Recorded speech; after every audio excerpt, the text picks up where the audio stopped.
Hello and welcome to the Slate Political Gabfest.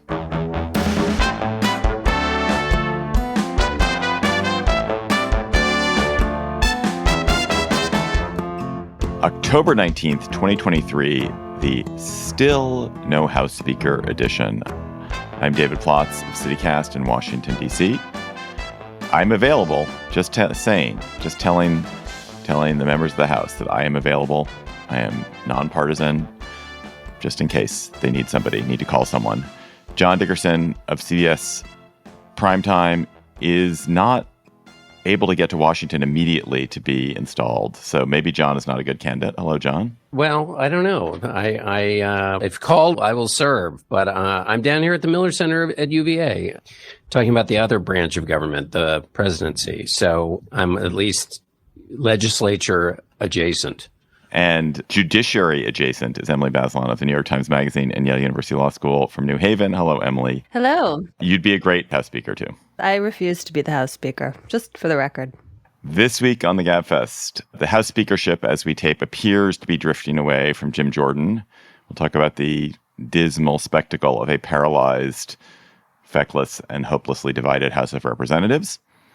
Then President Biden visited Israel. The invasion of Gaza looms, and there is fury and confusion about the explosion at the Gaza hospital. We'll talk about the terrible situation unfolding in Israel and Gaza. Then, is Judge Chutkan's partial gag order on Trump legal? Can she even enforce it? Emily will tell us whether she can stop Trump from saying things about witnesses in the January 6th case. Plus, of course, we'll have cocktail chatter. And reminder, those of you who are going to join us in Madison next week, we will be live in Madison on Wednesday, October 25th, next Wednesday.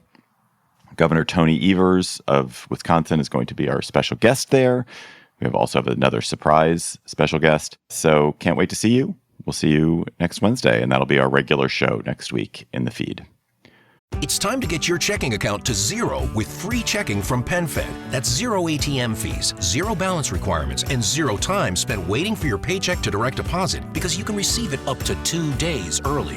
Open your account with just $25 and see how big zero can be. Apply online today at PenFed.org/free checking. Early direct deposit eligibility may vary between pay periods and timing of payers' funding. To receive any advertised product, you must become a member of PenFed, insured by NCUA.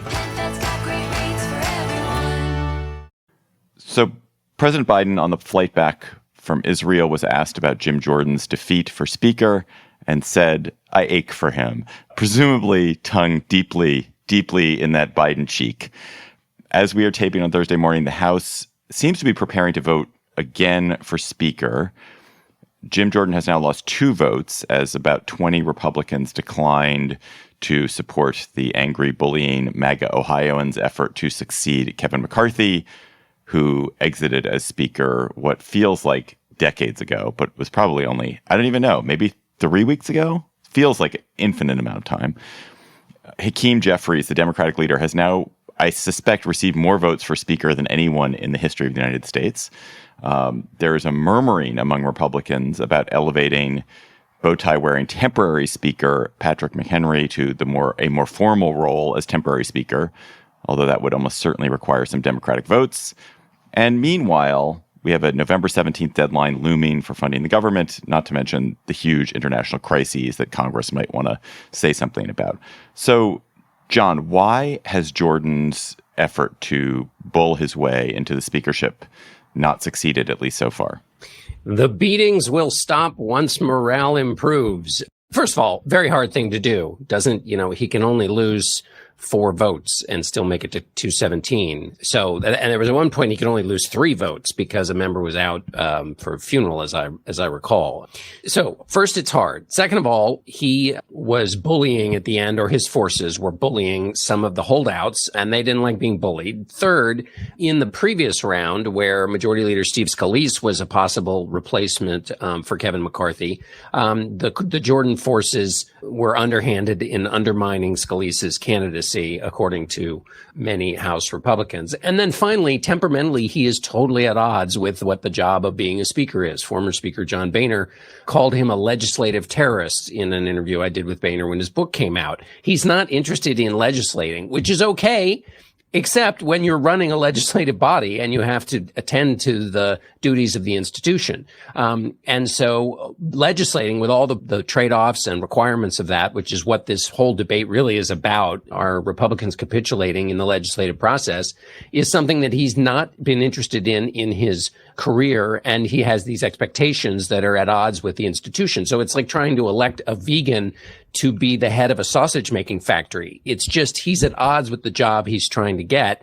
And that makes him a bad candidate in a lot of people's minds. There are other things like his support for overturning the election that are not really that much, except for with a couple of members, not really that much of a hindrance, but that are obviously a part of his portfolio that would make him a complicated speaker. And we should note there are these old allegations about misconduct, sexual misconduct, based on when he was a wrestling coach. Yes, sexual misconduct, not by him. He had grotesque misconduct, but it wasn't sexual misconduct.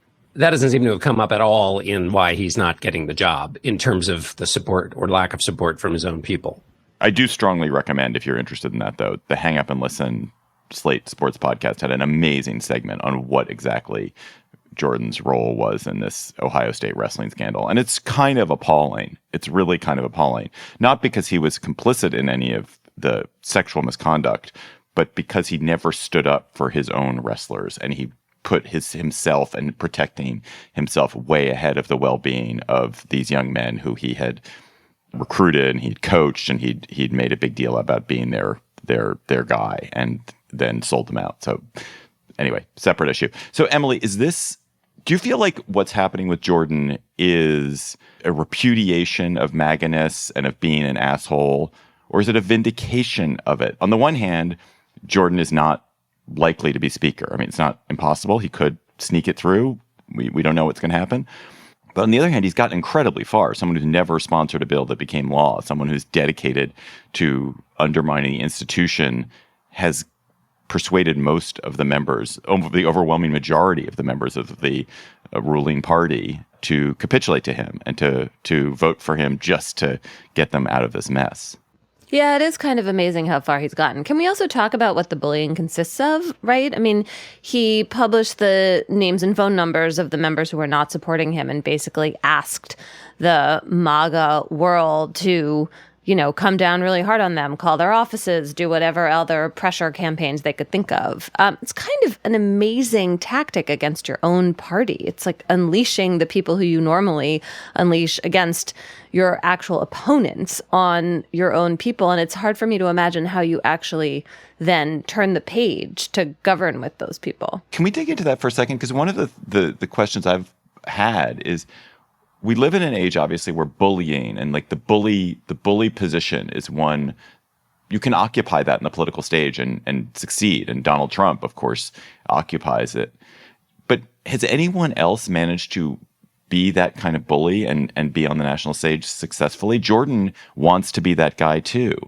DeSantis kind of wants to be that guy. DeSantis has been that guy in Florida, but can't be it nationally. Is it because if they're being toadies to Trump, they can't actually succeed in being bullies? Why can't he make this work? Well, it's a different role. I mean, and he might be able to make it work if he actually got the chance. I don't think we know that. I definitely think it's a problem for DeSantis that he's bowing down to Donald Trump as he's trying to assert himself. It's really hard to play both of those roles at the same time. And the thing about bullies is they're supposed to take up all the airspace so that you can't have another alpha standing there next to you. And I think Trump does that enormously effectively, but he's been mostly staying out of the speaker race except to kind of criticize Kevin McCarthy, right? So it's more that Jordan just, if he only needed a slightly fewer number of votes, he would be speaker, although I suppose you could also say that about Kevin McCarthy or Steve Scalise. Also, there's only one Donald Trump. I mean, and we've seen ways in which the transitive property of Trump's power over his supporters is weak. So he endorsed Jordan, but that doesn't get Jordan what he needs. Sean Hannity and other Trump-approving voices have tried to put pressure on members, but that pressure isn't as powerful as the pressure that Donald Trump would put on them if he put the finger on those members exactly by himself. So it's just a little bit weaker sauce, and that's not sufficient in these unique circumstances. So, John, where do you think we go next? Assuming, again, where we are now is that it seems like Jordan is not going to get through. House members are predicting he's going to lose by even bigger margins. So the idea with Patrick McHenry is essentially he stays in the job, has limited powers, and then they have a kind of snooze button thing where he has powers for some number of days, and then by then they have another speaker's vote, or they're sort of parallel tracks. They give him enough power to deal with keeping the government going or trying to, and also getting funding for Israel and Ukraine. But then also there is a mechanism that forces trying to get this sort of this thing settled. But the problem with getting it settled is all the activity that McHenry would engage in is the kinds of activity, also known in some quarters as legislating, that will irritate the forces that kicked out McCarthy and that have made this problem so difficult to go forward. So I'm not sure. I mean, that's the way I think that it stumbles forward, but it's certainly not a clean future. The minute I saw that guy's bow tie, I was like, this dude is going to be the interim speaker at some point. I said it mentally. That dude with his bow tie, that's a look, the way he bangs that gavel. You knew it was going to happen.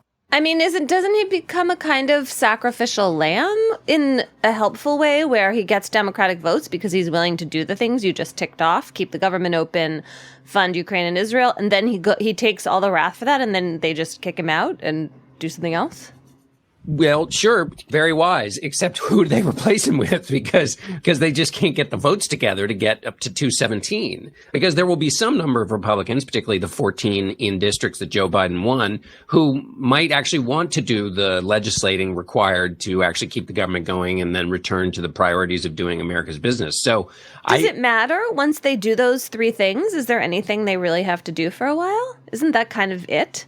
Not necessarily. Of course, Republicans might want to do some stuff that would allow them to, and particularly if holding the House requires doing some stuff for some number of members in tight races, they might want to do some stuff. Because at the moment, the overall image of the party is being defined either by the chaos or by Donald Trump, which is not so great for those members who are in districts that might be competitive.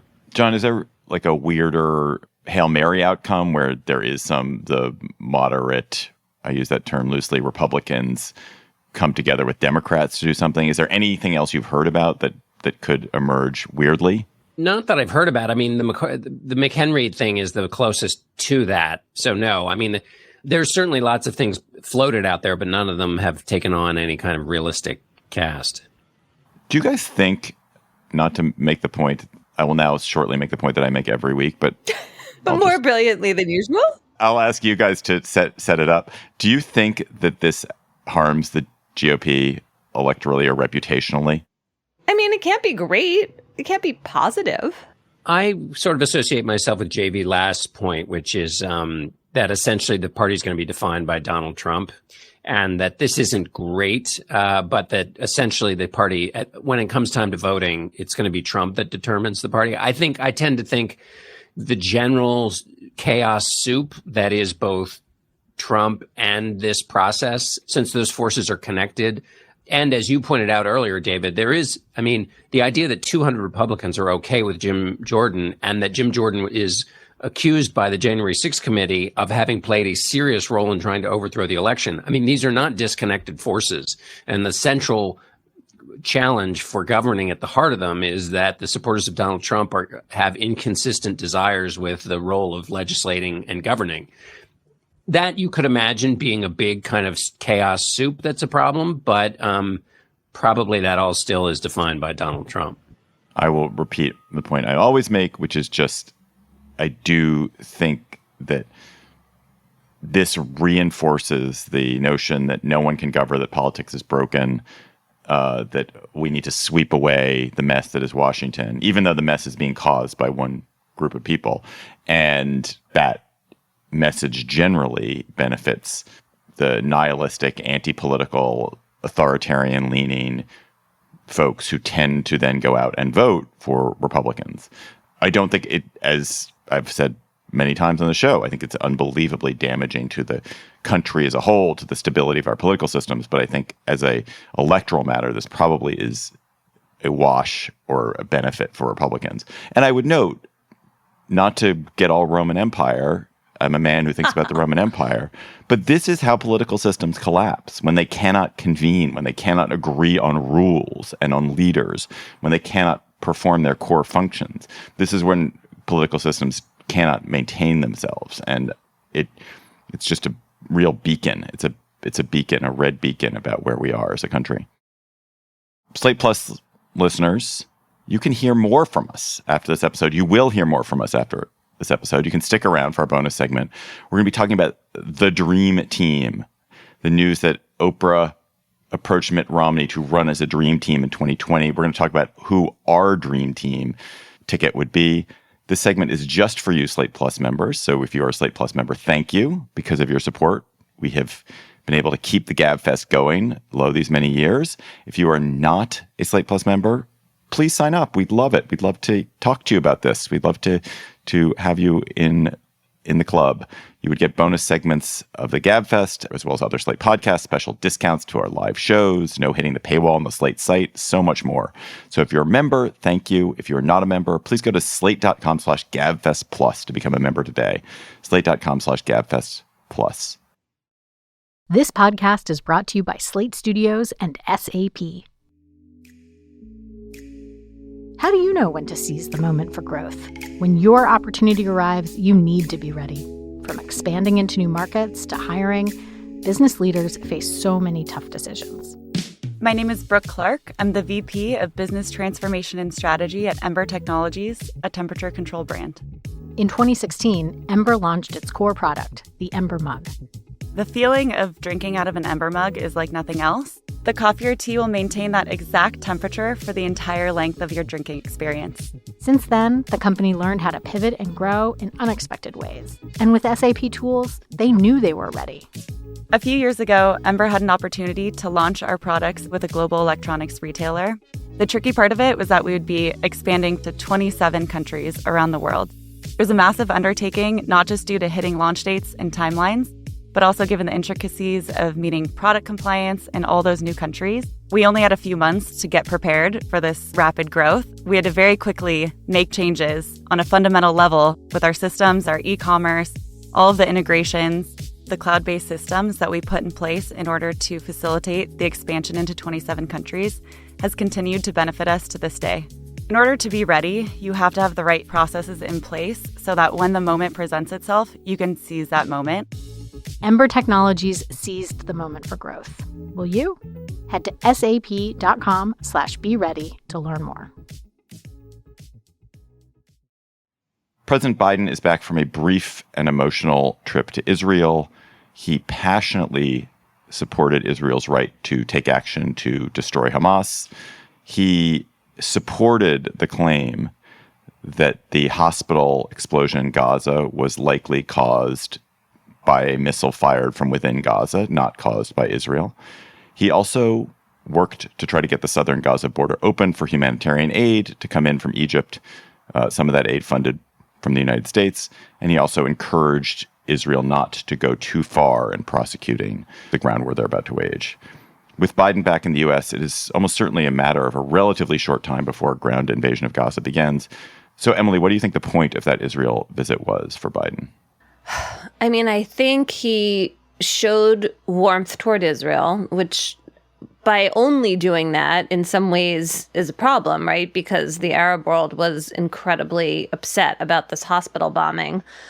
And then the summit he had planned with the Arab leaders got canceled. So there had been a kind of dual purpose that to me made more sense of this trip, a kind of bilateralism. And then it got completely thrown up into the air by the bombing. And so I think, there's like a little more aid coming into Gaza, some sense of trying to ease the humanitarian crisis there. But I think mostly he presented America as like fully and wholly on the side of Israel. And I think, certainly that is a boon to the Israeli unity government and to Bibi Netanyahu.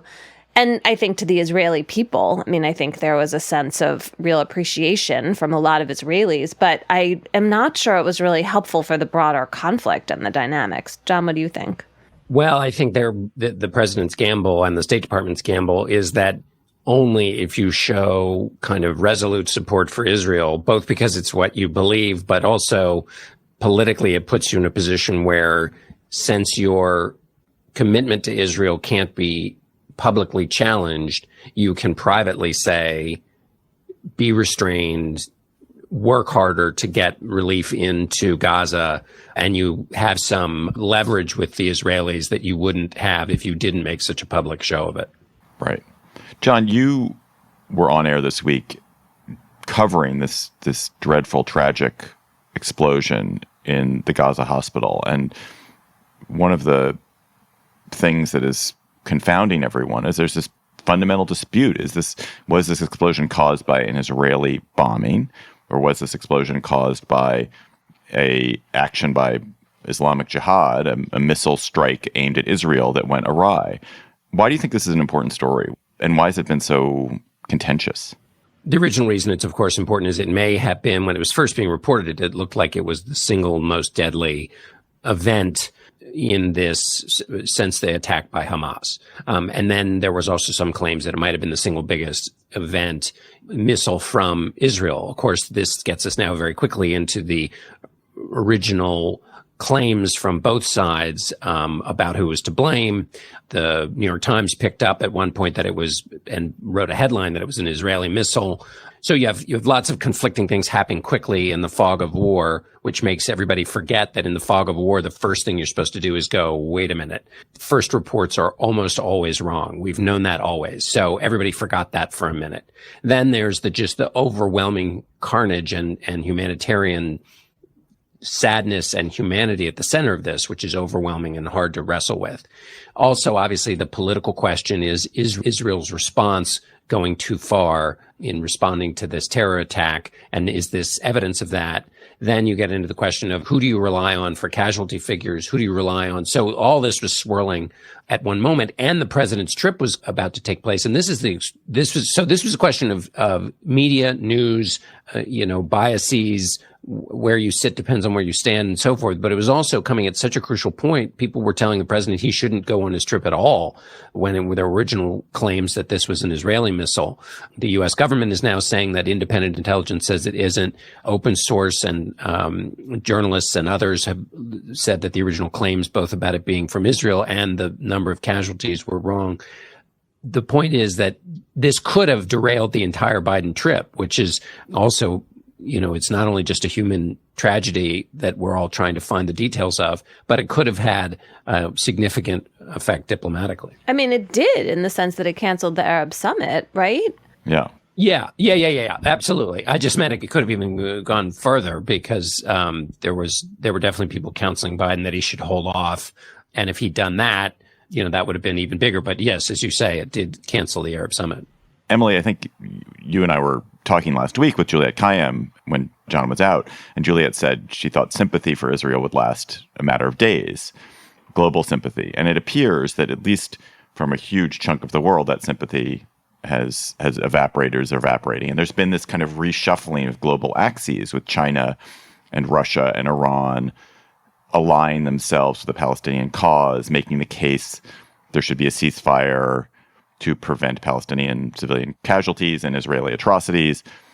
Where are we globally? Is this going to be as earth-shaking an event as the Ukraine war has been in terms of redoing how countries relate to each other? I mean, I think that's a great question. And it does seem like we're moving in that multipolar direction of different world powers staking out different positions. And also, there's this peril about, what is holding back Hezbollah? What is Iran going to do? If the Israelis really seem vulnerable and have to fight a two-front war, then what happens? I mean, that becomes a moment of real potential world involvement, including the United States, and seems really scary. Obviously, it's terrifying for Israel, but also really scary in terms of this broader military conflict. And I don't feel like we're right on the edge of that, but we're much closer than is comfortable. I also just found the hours or day of kind of misinformation about the hospital bombing disturbing in itself. I mean, it felt like we were spending a day in Putin's Russia, where it was very hard to know who to trust. The people who seemed to have the best information were the people, data scientists, journalists who actually are used to trying to analyze this kind of evidence. But then there was just so much motivated reasoning of people making claims that, of course, the Israelis did it. No, it was Palestinian Islamic Jihad. I appreciated that the American assessment came fairly quickly, and I'm sure they rushed it out because they could see the ripples this was causing. And it was just really disturbing that, it just sort of hung out there for hours and was having this big impact. And in some quarters is still having the impact, even though, the consensus has shifted considerably on what happened. Do you think, Emily, that from a moral perspective, it is hugely significant whether Israel did this or not? In the broader scheme of the war, there is going to be a war that Israel is going to prosecute on the ground in Gaza. There are strikes which are killing civilians already. Now, they're very legitimate Israeli arguments that these strikes are intended for military targets. Hamas is using the civilian population to hide within. But is this a important moral distinction between what happened in the hospital and what is happening overall? Yes, I think it is because of the timing, because of the attention to it and the claims made for it. I think it matters morally and just diplomatically. I also just remained completely uncertain about what Israel is supposed to do. I mean, you asked me this last week and I didn't have a good answer. I still have no answer. I don't know what they are supposed to do. And other people obviously feel certain in one direction or another. There were hundreds of Jews protesting for peace in the capital, calling for a ceasefire, which I found moving. And then there are lots of people who feel like this is a state. States have to defend themselves and they have to go in and try to uproot Hamas. I remain confused about what the actual strategy for doing that is. And I guess hoping that there is a better plan for that than it's evident. I mean, obviously, the Israelis aren't going to share the details of their attack, but I think there are no good answers right now, no good moves for Israel to make. And yeah, I mean, that's the larger picture. Well, and this is where presumably, and there's some reporting to support this is where Biden was trying to have some leverage that, again, he thinks is purchased by standing publicly in such support of Israel, but basically calling for restraint, trying to get some indication of what the end state is, and trying to do this incredibly impossible thing, which is to have for Israel to have a thorough retaliation that is somehow precise and only gets the bad guys, which is obviously impossible. But I mean, think about his ability. When you think about who you want and what you want an American president to do, as you suggested, it's not just manage this incredibly difficult situation, but it's also while China and Russia are meeting and seeking to take advantage of exactly the sentiment that is exacerbated across the world by the treatment of the Palestinians. And while there's a hot war going on in Ukraine, the number of interconnected complexities here that are all facing an American president should sober everybody up about what that job requires. I would also note, Emily, you referred to a two-front war that Israel might fight, where one front would be a war in Gaza, the other front would be a conflict with Hezbollah in the north. I think there's a distinct possibility of a three-front war, which is that the West Bank could become a place of enormous civil conflict. I doubt it will become a place of as much violence and as much, direct military on military violence as there has been in coming out of Hamas and coming out of Hezbollah. But there's a huge Palestinian population that is living under pretty unpleasant circumstances, and they're very unhappy about the conditions in which they live, and they're extremely unhappy to see fellow Palestinians at war with Israel and Gaza. And so I think the possibility of Israel having a civil conflict in the West Bank, a hot conflict with Hezbollah on the Lebanon border and potentially in the Golan, even into Syria, and a ground war in Gaza is a totally real prospect and would be terrible for the world, terrible for Israel, terrible for the United States, which I think would almost certainly get pulled in to fighting with Hezbollah. I think you don't send an aircraft carrier group to do nothing. Yeah. Also, even if they don't actually get pulled in, the U.S. is effectively pulled in. I mean, there are Homeland Security threat joint bulletins going out essentially saying that they're worried about lone wolf actions. Now, in this case, they're worried about lone wolves both attacking those of Muslim and Jewish faiths. You've already seen attacks. You saw the one attack, of course, the gruesome, awful attack of the 6-year-old boy, killing a 6-year-old boy by his landlord. It was a murder of 2 Swedes in Brussels. A French teacher was killed. A synagogue was bombed in Germany. This has released energy into the world, too. That is another front in this. Yes, there are these ripples of fear among Jews and Muslims all over the world, and that is another alarming part of this. There's always something new and exciting happening in Montgomery County, Maryland.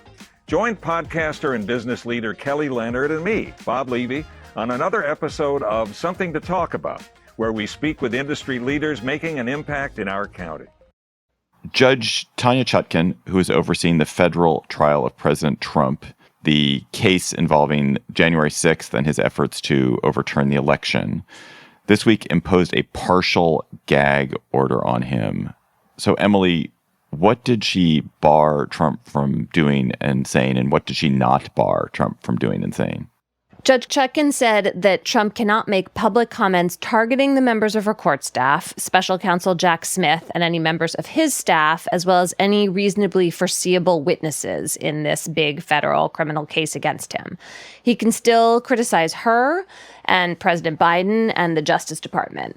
And so this is her way of trying to thread a needle. She's trying to protect the people who are, you know, the kind of collateral damage possibilities. And Trump had already gone after the member of a staff of another judge. And, you know, Trump bullying you and naming you can unleash like whole torrents of follow-up abuse. So that seems like a legitimate fear.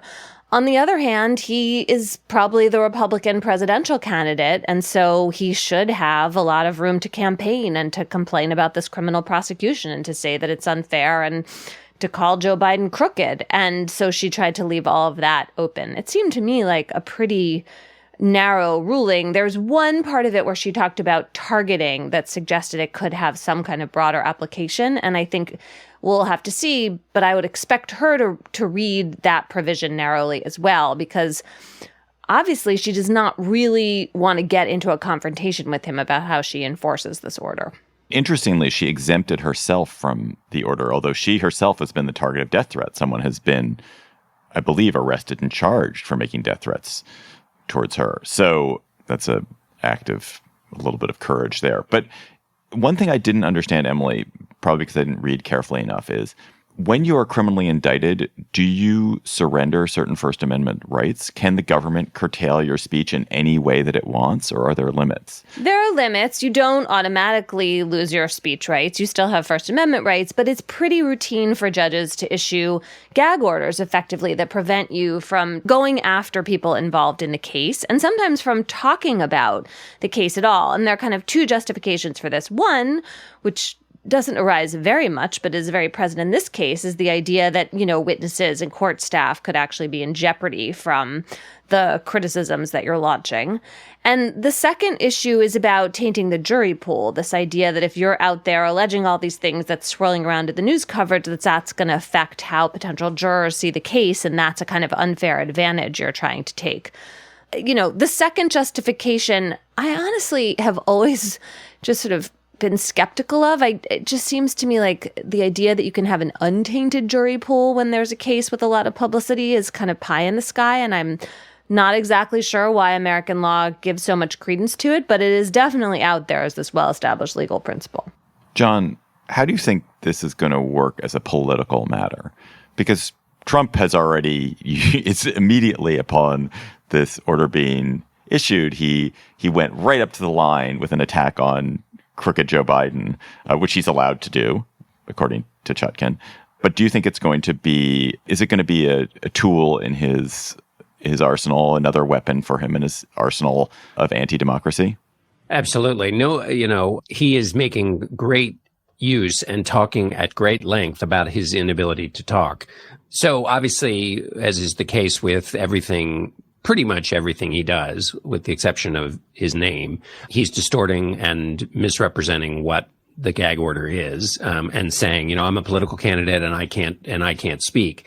this connects to obviously a larger debate and a legitimate debate going on in America, and that has a lot of fuel on the right about what you can and can't say in what spaces and who gets shut out. And so it lands, the idea that malevolent forces are trying to shut him up obviously lands in super fertile territory.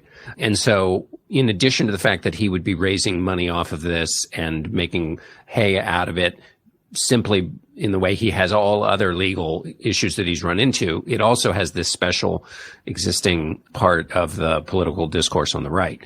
So yeah, he'll keep doing it, although it's a kind of perpetual machine, which is that he has to make hay of it to raise money so that he can pay his lawyers who are engaged in all of these legal fights. So it's not exactly clear exactly how much it's helping him outside of just paying the bills to deal with all of these various legal fights he's engaged in. He's a billionaire. He doesn't need to raise money to pay his legal bills. He chooses to raise money to pay his legal bills. Well, that is an option that he has taken because he knows he can.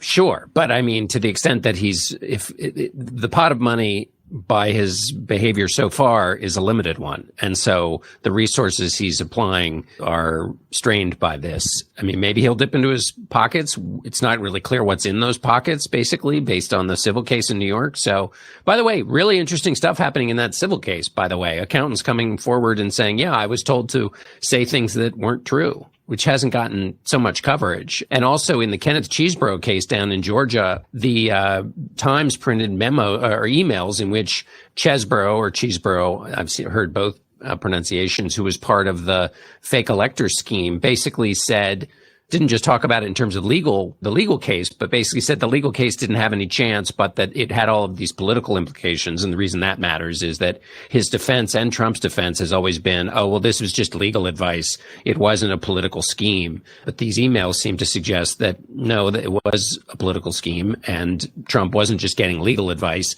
He was getting political advice. I'm really glad you brought all of that up, because you're right. None of this is getting sufficient play because we are so focused on all these other crazy stories.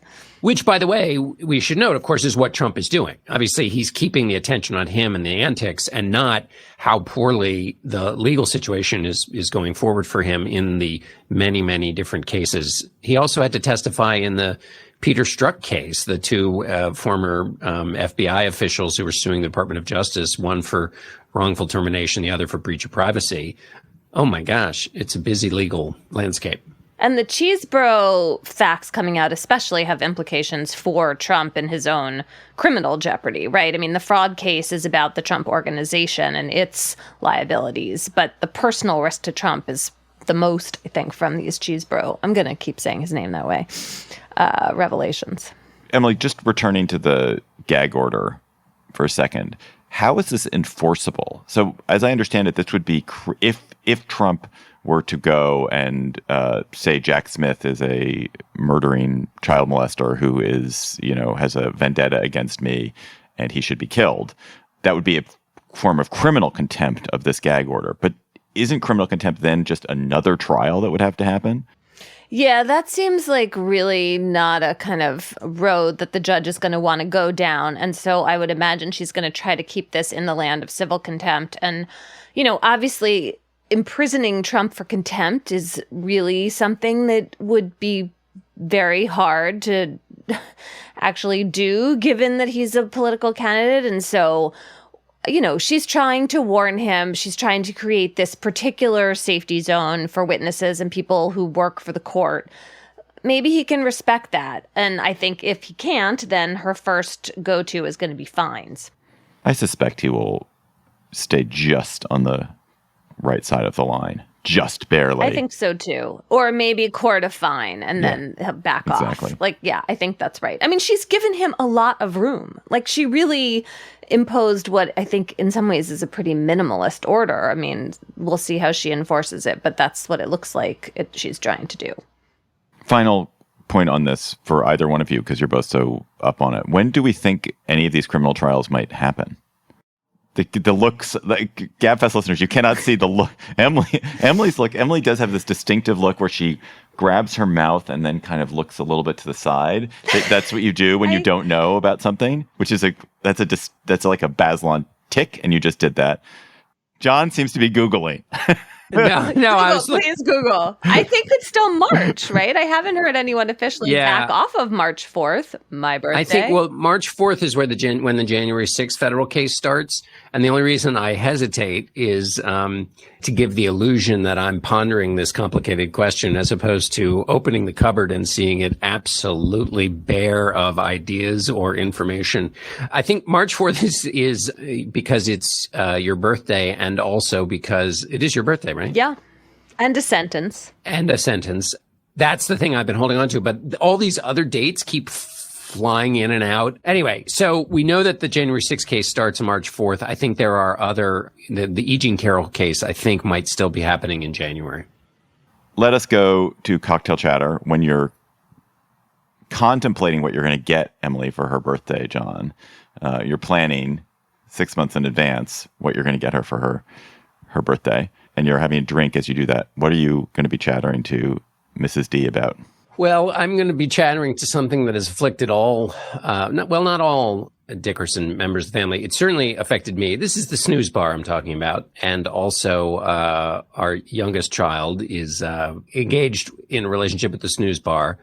And troubling news out of Sweden, I believe, which is that it turns out hitting the snooze bar is not bad for you, maybe. And basically, it has no impact on sleep quality. And this was studied by basically looking at 1,700 adults and testing whether those who hit the snooze bar had worse results. And what they found was, in fact, not only did you not have worse results, in some cases, hitting the button multiple times over 30 minutes can spark alertness more quickly than sleeping through without a break. I mean, this is bad. Bad for parents. This is bad for parents. I used to, when I was in college, I put my alarm clock at the top of my shelf. I slept at the top of a bunk bed. I would get down off the bunk bed, hit the floor, step up on the desk, reach up, hit the snooze bar, back down off the desk on the floor, climb up to the bunk, and go back to sleep. And I would do that multiple times. And so we really should have a clear message that the snooze bar is awful. You just got to get up and get going when it starts. This information is going to set back human productivity by years. Are you guys snooze bars users? Have you been historically? Never. No, but Not historically? No. I think there are people who are not users, and I'm one of them, and Emily apparently is one of them. And then the people who are users, I've always hated it. Emily, why don't you use it? Well, I pre-wake up. I Me hate too. alarms. And so if I possibly can, I beat the alarm. But then, of course, that's not great either, because if you beat the alarm by like an hour or half an hour, you're cheating yourself out of a lot of sleep. But it's so stressful. I can't. Yes. Setting an alarm is, to me, an act of self-violence, because anytime I set an alarm, I guarantee that I will wake up half an hour before that alarm. And it's terrible. Wait, here's a question. How often, 5 days a week in the work week, or the old-fashioned work week anyway, how many of those days do you set an alarm because you Zero. have to?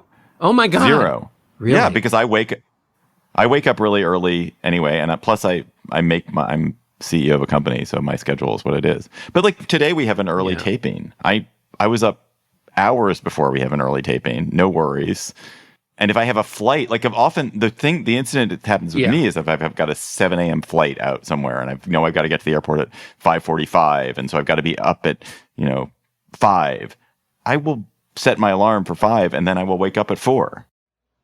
Yeah, I do that too. But I really don't like getting up super early. I wish I did.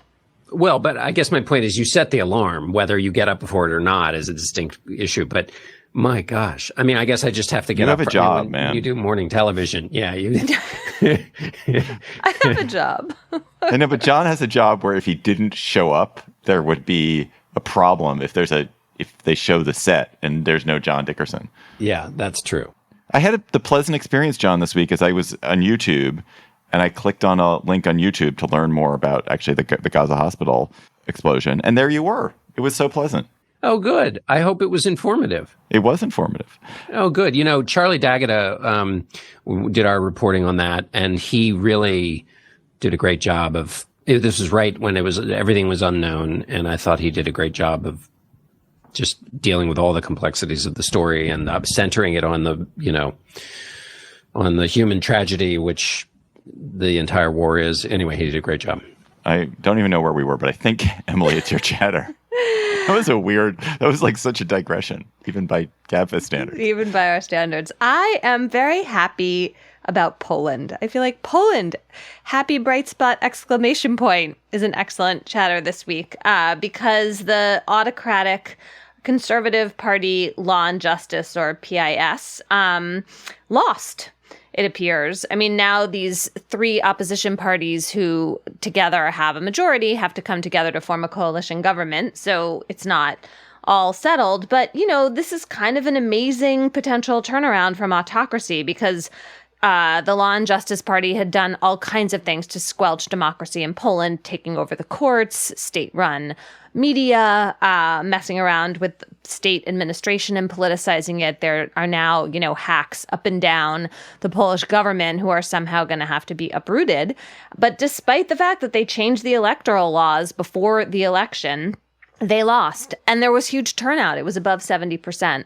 Assuming this turnaround can actually begin to happen, there's going to be some fascinating lessons to learn about how you take a democracy that has been wrecked and actually put it back together again. Indeed. I am so excited. Maybe we should have Anne Applebaum, who lives in Poland and is a student of Poland's politics, whose family is involved in all of this, come on and talk about it. And in the meantime, she has a good piece about it in The Atlantic. My chatter is just a recommendation of a Netflix documentary, Beckham, which is a 4-part docuseries about David Beckham and David Beckham's wife, Victoria Adams, a.k.a. Posh Spice. And it's an extraordinarily good documentary. Even if you don't really care about soccer, even if you don't really know much about David Beckham, even if you don't know much about Posh Spice, it is just a very vivid portrait of a person and a marriage and a life and a way that the culture changed. And the Beckhams were kind of front and center of this moment where they were, in fact, maybe the cause of this moment where sports and celebrity merge and sports and celebrity become attached and an accelerant of the world's celebrity culture. And yet they are, especially David Beckham is a very endearing person. And he has also a lot of endearing friends. And Victoria Beckham is a fascinating person and also endearing and in her own way, kind of spiky. But her reputation as being a terror seems to have been somewhat unfair. Anyway, it's a great documentary on Netflix, Beckham. Listeners, you've got chatters. You have chatters. And you have emailed them to us at gabfest@slate.com, and we appreciate it and we love getting them. And want to please keep them coming to us. And this week's listener chatter comes from Phoebe Saltstein in Albuquerque, New Mexico. Hello, Gabfest. This is Phoebe Saltstein from Albuquerque, New Mexico. My cocktail chatter is an article from MarketWatch by Brett Arends titled, "Here's the Real Cause of the Social Security Funding Shortfall According to the Program's Chief Actuary." In the article, he argues that fixes made to Social Security by Alan Greenspan in the 80s didn't work to keep Social Security solvent to 2050 as predicted, not because of the baby boomer situation, but because the rise in income inequality above the payroll tax cap has meant so much less revenue to the program. This year, the payroll tax cap for Social Security is $160,200 a year, which is more than twice my public school teacher's salary. The author's proposed solutions are raising the cap, cutting benefits, or taxing wealth to shore up the system, which will become insolvent in 2034. Thanks a lot.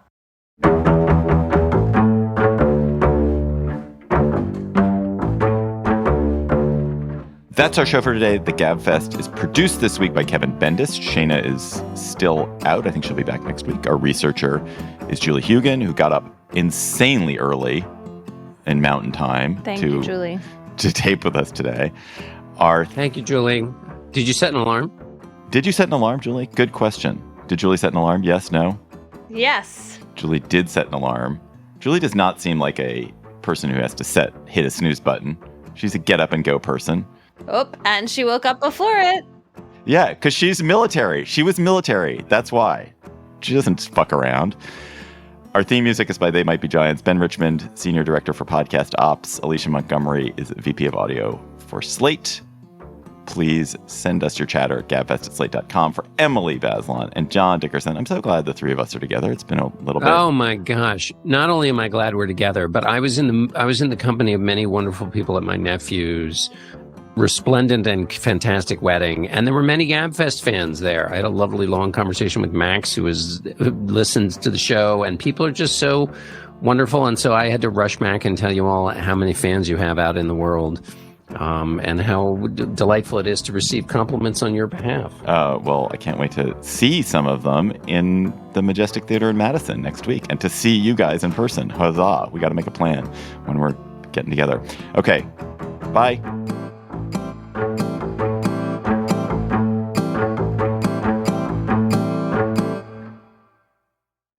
Hello, Slate Plus. How are you? So there's this great detail in McKay Coppin's new biography of Mitt Romney.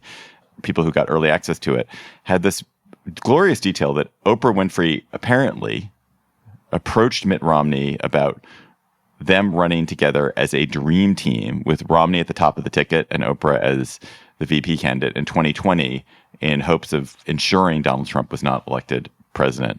The two of them knew each other, had a kind of long-standing friendly acquaintanceship, and I guess Oprah was an admirer of the Utah senator.